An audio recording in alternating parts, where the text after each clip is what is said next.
When my mom and dad retired, they got themselves a house in Greece, leaving me to take care of the family home on my own. I didn't mind. It was better than trying to buy something on my own. Still, a 2-story home for a single man in his early 30s? That's a bit much. I lost my job during the pandemic, and with prices on the rise, I decided to start renting out parts of the space I wasn't using. There was enough room upstairs to house at least a couple of college students, and a spacious basement for another. Just this large one-room basement that basically covered the entire underside of the building, supported by these thick concrete beams. It wasn't the kind of place I'd usually consider renting out, but I figured it wouldn't hurt to offer, as long as I was honest about the state of things. I spent a good month just preparing the spaces, clearing out the upstairs and moving things from the basement to a long-term storage facility. At first, it looked like we had some water damage to deal with, but it turned out to be a false alarm. All in all, it was shaping up to be a pretty painless transition, and the rent would keep me afloat until I could get a proper job. I put out an ad on a couple of socials, one for the upstairs space, large enough to support at least a couple of people, and then the basement. I wasn't really sure about the basement, but I included a few pictures and hoped for the best. The price was cheap too. Cheaper than it should be, I guess. I got a few applications for the upstairs space, but most of them were really short-term or started arguing about the price. One guy just showed up and tried to walk in without calling first. It was a weird time. I didn't get any calls about the basement though, so I figured I just screwed that up. It was early October when I had a knock at the door. I hurried to open, still browsing job openings on my phone and chewing on a piece of cold pizza from the prior night. It's hard to explain how surprised I was to see what I saw. Most other applicants had been either young guys or college girls. What was now standing in front of me was a family of 4. A mother and father, both in their mid-40s, and 2 young boys ranging from 10 to 14 years old. The mom had this autumn-colored cotton dress with a little ribbon, and the dad had this fancy black overcoat, a white shirt with a red tie. Both kids were dressed up in identical blue shirts. At first I thought they were there to try and convert me to something. I could easily imagine them with a set of Bibles. Instead, the dad stepped forward, offering me a handshake. I accepted. Hi there. He said, with a warm smile. We're the Walters. We're here about the ad. Oh, hello, I answered. It might get a bit crowded, but feel free to have a look. Sorry about the, I vaguely gestured to my unprepared state, but the dad just shook his head. Not at all. Hope we're not imposing. I invited them inside, and they went right past the stairs. I figured they just missed it. Excuse me, I said. It's right up here. Oh, we know. Smiled the mom. We're here about the basement. So there's this long wooden staircase that spirals into the basement. It's one of the main reasons I don't like going down there or furnishing the place. That spiral makes it almost impossible to bring down any proper furniture. It's infuriating. But all 4 members of this picture-perfect family stepped down, all composed. They were courteous and respectful, with just the polite amount of excitement. But I got the sense that there was something just off about them. The dad brought out some measuring tape and started checking the walls. They asked me about the lack of windows, the air quality, their ability to bring down some furniture, and put up some light fixtures. I agreed to all of it. I still couldn't believe that they were actually considering it. This was clearly not a space meant for a family of 4, and they gave the impression that they were pretty well off. There was no reason for them to rent a space like this. Still, as they finished their inquiries, the mother approached me. Would you mind stepping upstairs and just walking around a bit? She asked. We'd like to see how much sound carries through. A strange way to ask for soundproofing, but I did as she asked. I got up the stairs, put on my heaviest boots, and just wandered around a bit. After a couple of minutes, I turned the corner, only to see all four of them standing in the hallway. Picture perfect as always, all with a big smile on their faces. We're very pleased. The mother said. We'll take it.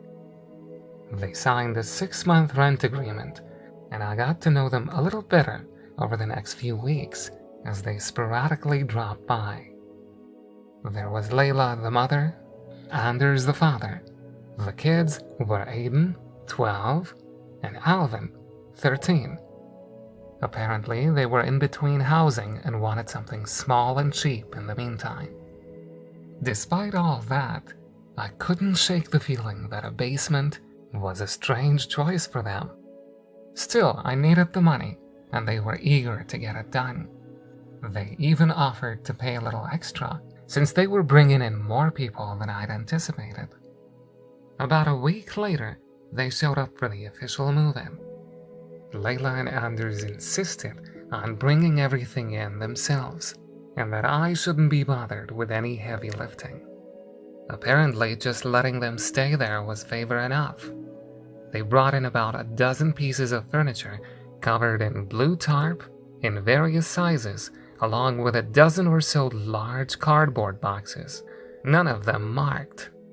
They put down several hand-woven carpets, the kind you'd see in a large mansion.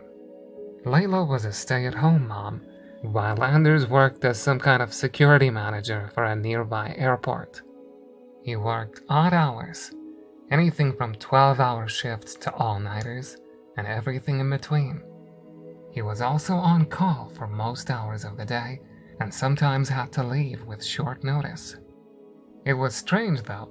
One might think that a person like that would need space with good cell coverage, but that basement barely had a single bar.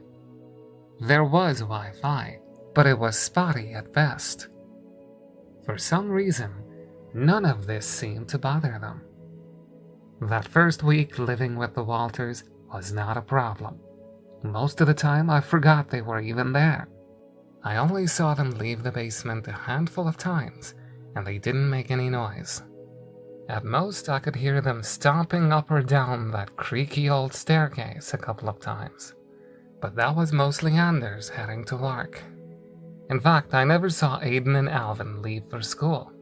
I figured they were being homeschooled, further pushing the idea that this family might have some religious background. Still, they were hardly an issue. I was still working hard on finding someone to rent the upstairs, but I was having no luck. I'd considered lowering the price, but after the Walters moved in, money was becoming less of an issue. Anders even suggested that I apply for a job at the airport. He knew one of the HR people was looking for hires in various departments. Having been jobless for 5 months, I was willing to try pretty much anything. Still, I couldn't shake the feeling that they weren't telling me the whole story. I kept coming back to one thought. What the hell were they even doing down there? Once I decided to get a better look at what they'd done with the place. At that point, I hadn't even seen how they decorated it. It was in the middle of the afternoon, and I had no idea whether they were even down there or not. Their car was gone from the driveway. I knocked a couple of times, and when there was no response, I used my key to get down. As I turned the corner, it was deathly quiet and completely dark. I turned the lights on. They all slept in these basic single beds, all spaced out along the easternmost wall. They had a small love-seat couch, along with a couple of basic plastic chairs, facing a thick old TV placed against the wall. There was an empty bookshelf and a couple of scattered carpets along the floor, and I could see a few opened boxes.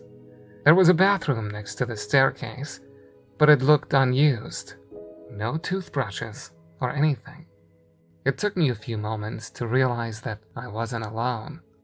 The entire family was standing in a line along the southernmost wall, furthest away from the staircase. They were standing in order of size, from tallest to smallest, remaining perfectly still, just looking at me. It wasn't until they noticed me seeing them that they reacted. They all looked up at me, putting on a friendly smile. Can we help you? Asked Layla. I hope we didn't make too much noise. Continued Anders. The kids just nodded, in unison. I took a look at them, but I couldn't figure out what I was looking at. I had no explanation for their behavior. Sorry, I was just gonna check the water pressure. I lied. I tried knocking. That's all right. Smiled Anders. Go right ahead. Walking back up the stairs, a thought just hit me. If they were all down there, why was their car gone? Who had taken it? I had a number of strange interactions with them over the next couple of weeks. For instance, I once found Aiden, the younger of the two brothers, standing in the kitchen. He wasn't doing anything in particular, just standing there, staring at the spice rack. When I asked him about it, he just said he wasn't doing anything. After a while, he turned on his heel and ran back downstairs. I didn't see it, but I heard his little feet thump all the way down the staircase. Another time, I saw Layla standing in the open doorway leading to the basement. She was just standing there, hand on the doorknob, looking right at me. I said hello, and she said it right back, but she wouldn't let me out of her sight.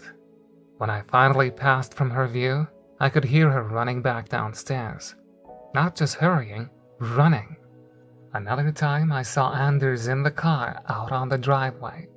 I saw him from the upstairs window, just sitting there, hands on the steering wheel, for a good 15 minutes. No radio, no nothing. Just him alone in his car. But the strangest interaction came one night when I was going to the kitchen to get a Coke. I spotted Layla standing in the kitchen, fridge wide open. I could see her silhouette illuminated by the fridge bulb, her long black hair wet from a fresh shower, standing in a hastily tied bathrobe, her feet bare. At first I didn't see anything strange. She was just standing there. She wasn't getting anything.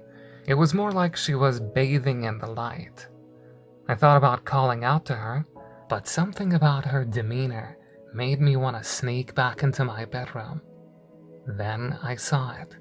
There was something wrong with her ear. Her left ear was about 3 inches higher than her right one, without her bending her neck. Her scalp seemed lightly tilted, and there was something about the way she moved her fingers that didn't look natural. They pointed in different directions, like her hand was ever so slightly fractured. I just stayed there for a while, looking at her from a distance, watching her shoulders rise and fall as she took deep breaths, inhaling the cold. When she turned my way, I only saw her for a moment, her torso moving first and her legs following, like a stilted claymation puppet. I managed to slip around the corner and heard her rush back towards the basement, her feet tapping against the hallway carpet in an uneven rhythm. When she got to the door, she stopped. I was leaning against the wall, listening from the other room. I heard her step around for a bit. Then there was a snap, a popping limb, something finding its way back into a socket. Her steps resumed a natural pattern as she hurried downstairs.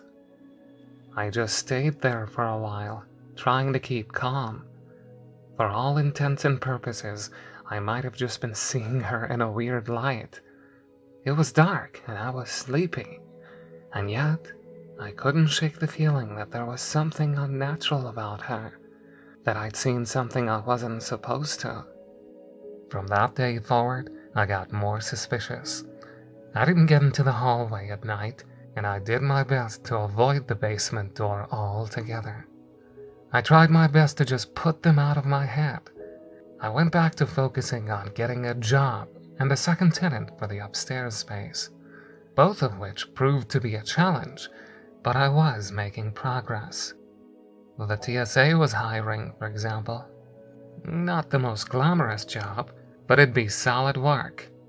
There was a couple of college students who came by to check the upstairs floor, a young couple who needed a place to stay while they finished up their master's degrees.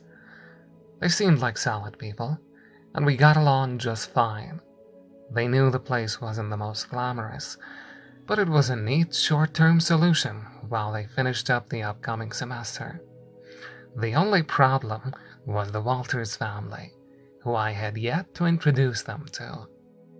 I remember knocking on the basement door, having the young couple standing behind me expectantly. Alvin, the eldest of the brothers, chimed in with a cheerful "come in."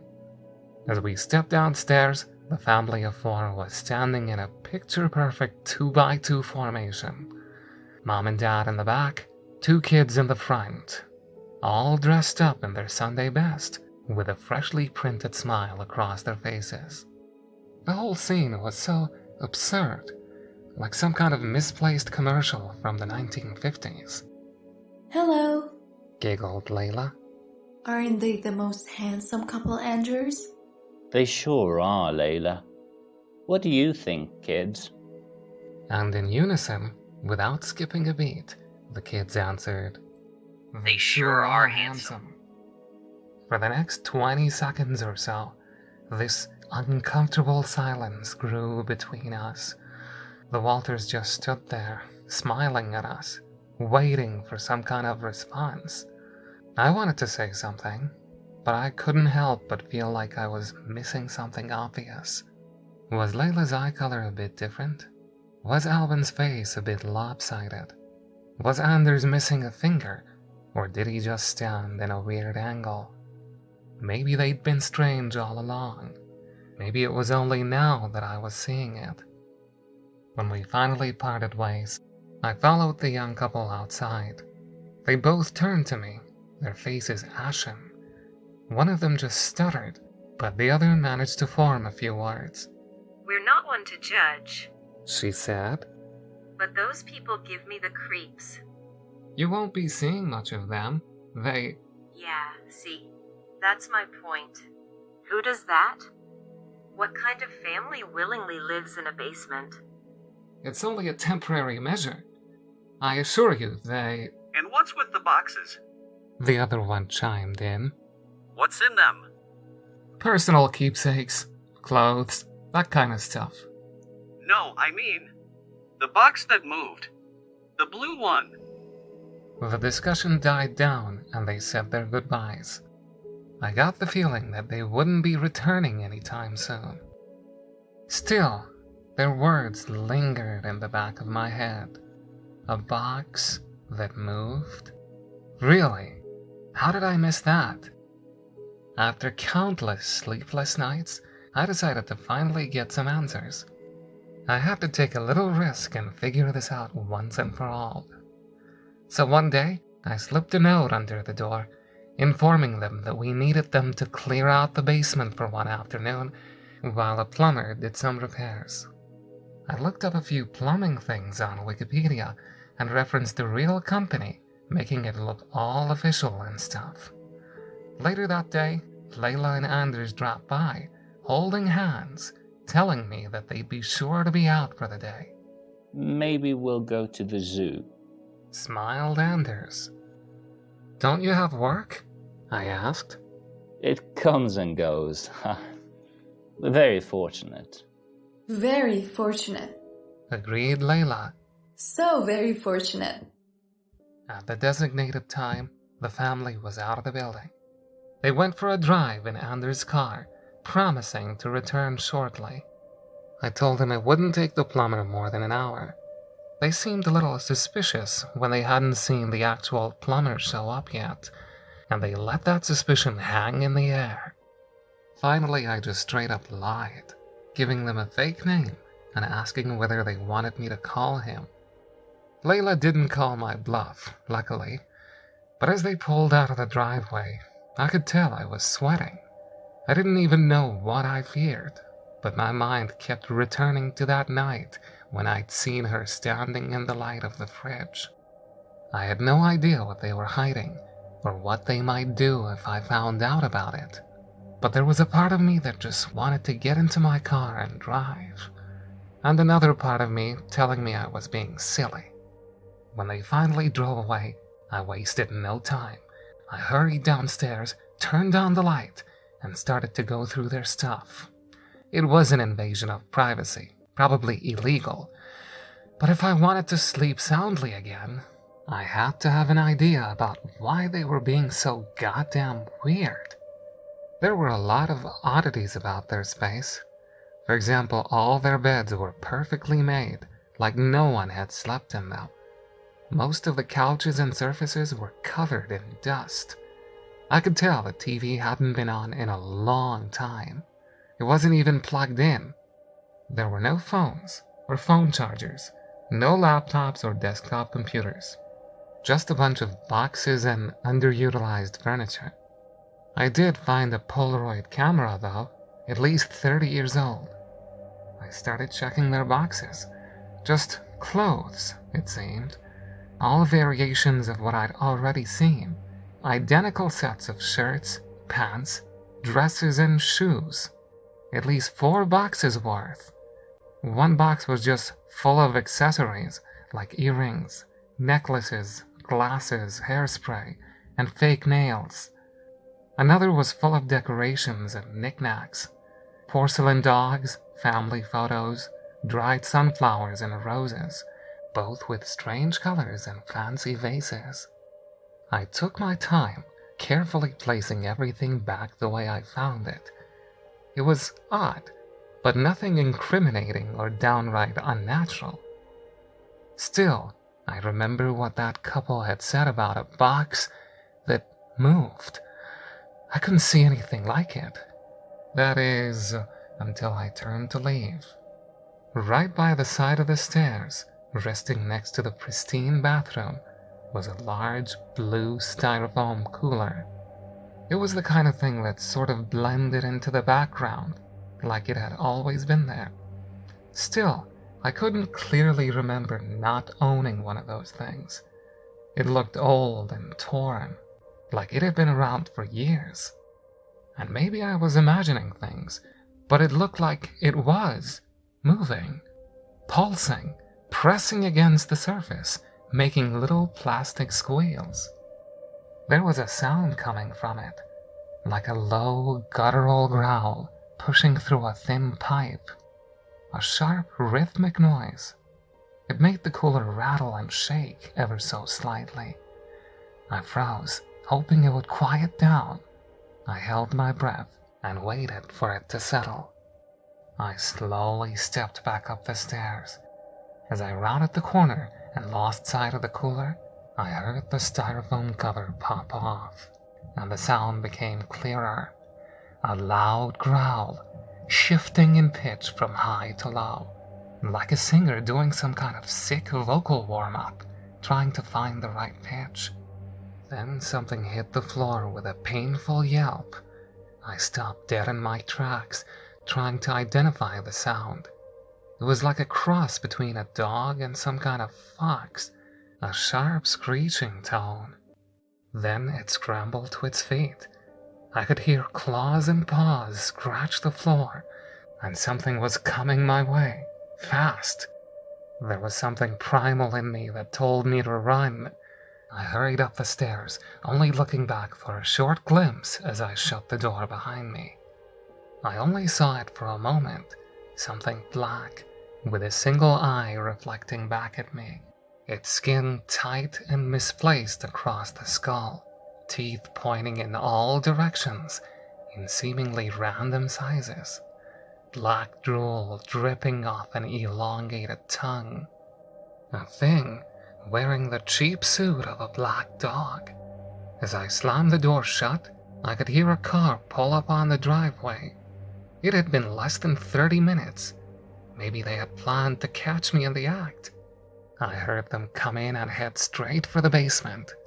Meanwhile, I was in the other room, throwing together a small bag with a change of clothes and a toothbrush. The moment I heard the basement door shut, I headed for my car. As soon as I got in the car, I saw them step out of the house. They all stood there in the driveway, just looking at me. And right next to them was a beautiful black Labrador, happily wagging its tail. I didn't say a word, I just drove. I had to get some space between us and figure out what the hell I wanted to do. I wanted to go to the police, but there was no way to explain what I'd seen. What could they even do? Kick them out for having a dog? There was even a clause in the rental agreement that allowed them a pet. I had nothing to go on. I decided to spend the night at a motel just outside of town. I needed time to think and sleep without having the threat of something strange living under my feet. I couldn't get that image out of my head. That black thing in a dog suit. Like something trying to remember what a dog looked and sounded like in real time.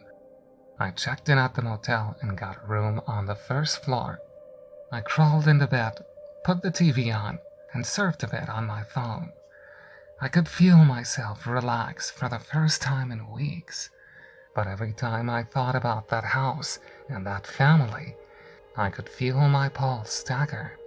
I had no idea what to do or who to call, which is what led me to this site in the first place. A lot of you seem to have seen strange things. I figured I'd post here eventually, but it took me some time to build up the courage, mostly because of what happened later that night. I remember a tap on the door. I must have dozed off. I hadn't turned off the TV or brushed my teeth. I just woke up with this sour feeling in my stomach that something was terribly wrong. I had closed the curtains, so I couldn't see who it was. I thought about hiding under the bed or locking myself in the bathroom. My thoughts raced, but I tried to temper them with rational what-ifs. Maybe it was just housekeeping or a concerned manager. Then the knock came again, this time with a voice. "Mister?"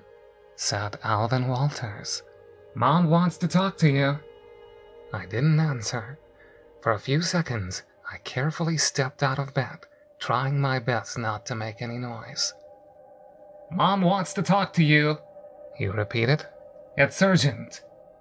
There was no way they didn't know I was in there. They knew, and they wanted something. And whatever it was, I didn't want to find out. I sneaked to the back of the room as the doorknob started to rattle. I could hear Alvin again. This time his voice shrunk to threatening lows, like the growl of an adult or elderly man. "Mom wants to talk to you!" I pulled open the curtains to a window facing the back of the building. I figured I could climb out the window, but as soon as those curtains opened, my heart skipped a beat. Right there was Anders, the father himself, just inches from the window, standing straight with his neatly tucked shirt illuminated by the sharp light of the single TV screen, an ever-courteous smile cemented on his face. He tapped the window, telling me to open up and that it wouldn't take long. I looked a little closer, and again I could see little details that were just off. A slight droop of the lip that hadn't been there the day before, one eye pulled lower than the other, his hairline further forward than usual, like he'd rushed himself to look like a person. Another knock at the door, another knock at the window, voices from the front and the back, hell, maybe even the room next door. Little voices, big voices, broken voices. We just want to clear some things up. Mom wants to talk. It's not what you think. I had to make a break for it, and for that, I needed to decide where to go. So I pulled the front curtains aside to see how many of them were waiting up front. All 5 of them were standing out front. Mom, Dad, kids, and dog. I looked back, as if trying to convince myself that I was sane. There were 2 dads, and neither one of them looked right. Further down the street, in their car, I spotted 2 more kids, identical to Aiden and Alvin, both with little quirks, like they weren't fully formed yet. A loose jaw, a strange eye.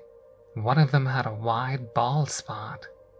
Stepping out of the motel manager's office, I saw another Layla, this one with a deflated arm and a paralyzed face.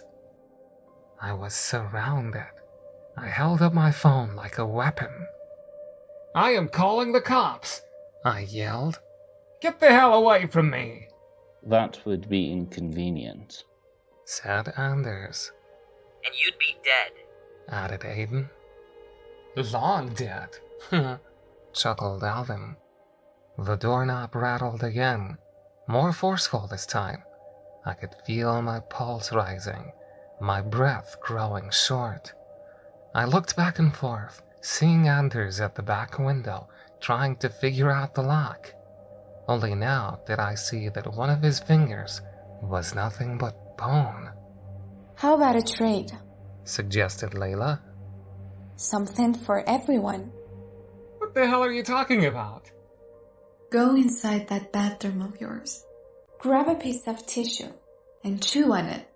Then drop it out the window. What? I couldn't understand what I was hearing. It's like the words were there, but didn't make any sense to me. We're gonna need a new suit, said Layla. You will do. Oh, I don't think so. You're not wearing me. Oh, we'll leave you alone, and you leave us alone. Because if you don't, people that look like you are gonna start doing some terrible things. Aren't they, Anders? Oh, they are, Layla. Agreed Anders. Terrible, terrible things. So that way, we can all walk away. You'll never see us again, and we'll leave you be. I tried to wrap my head around it. They were gonna make a suit out of me, like they'd done with that dog and with that family. There would be someone looking like me, walking around out there. Something vile. But what choice did I have? I stepped into the bathroom and chewed up a piece of tissue. I spat it out and moved to the window. The family stepped back. I clicked the window open and flung the piece of tissue out with a flick of the finger. Layla picked it up and met my eyes with an unblinking gaze. With one clench of the fist, she grabbed the top of her head and pulled. Her entire face lurched backwards, her lower lip reaching all the way to her eyebrows. Underneath was just this black sludge covering what looked like a deformed skull. She was like a walking oil slick, completely midnight black and slick as water. She pushed the piece of tissue inside herself before pulling her face back down. It took her a few seconds to realign, but she just couldn't get it to look right. She coughed a little, she waited, she nodded, and when she looked back at me, she did so with my own eyes, speaking with my own tongue. Thank you, I heard myself say. I think this will work out for all of us, don't you? I couldn't answer. I couldn't think. I just closed the curtains and scrambled backwards. I heard a car pull around. I heard rustling in the bushes out back. And from afar, I could hear my own voice a final time. We'll be gone by morning, it said. But we're never far away. The next morning, they were gone. The basement was empty, and they even left a thank you note. Attached to it was a Polaroid picture of a happy family, a mom, a dad, 2 kids, and a funny uncle, one that looked exactly like me. I have been contemplating on whether to share this for some time, knowing what they could do, but I believe they're not technically proficient enough to find this, and I've omitted a lot of details. I just need to know if anyone else has met something similar, and if so, how you managed to put it behind you. Are they still out there? Are they watching me? How many suits do they have? I've wanted to just put this behind me and pretend it never happened, but it's getting harder and harder. Every now and then, I see someone who looks vaguely like them. An Anders with a different haircut, a Layla that's slightly younger, school photos with an Aiden or Alvin, but with a different hair color. And a few weeks ago, I got a call from a friend mentioning how they'd seen me in the local newspaper. Only thing is, I've never been in it. I've considered moving somewhere far, far away. But first, I just need to get this out. I need someone to believe me. The real me, and not the me you might see in the papers.